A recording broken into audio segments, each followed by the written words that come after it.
Bueno, Marian Alonso naz, eta hemen nago, eta zer kontatu behar dudala, nire lanaren inguruan edo, eta improvisatuko dut. Nik magisteritza egin nuen inolako bokaziorik gabe.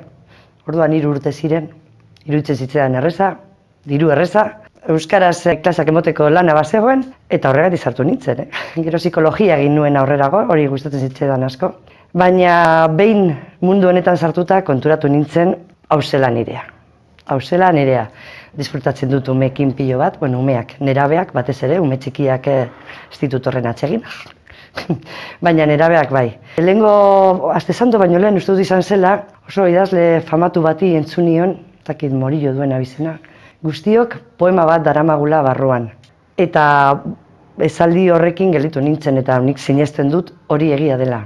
Poema bat daramagu barruan. Baina nire lanari esker, gaztetxoen aportazioekin poema hori badoa luzatzen, estrofa berriak sortzen, eta nire barruan zentzua hartzen du, beste batzuen ikusmiratik begiratuta, ez dakit ulertzen zaidan. Orduan nik uste dut, nik beraiei, zer simpatia edo empatia ematen badiet ere, benetan niretzako oso garrantzitsua da, eurengatik jasotzen dudana.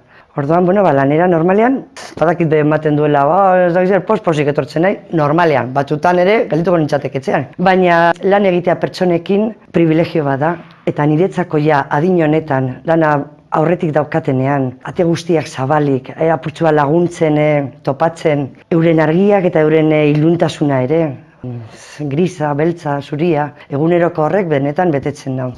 Punto, ez dakit, zer gehiago esan. Egin dugula, escape room bat superguapo.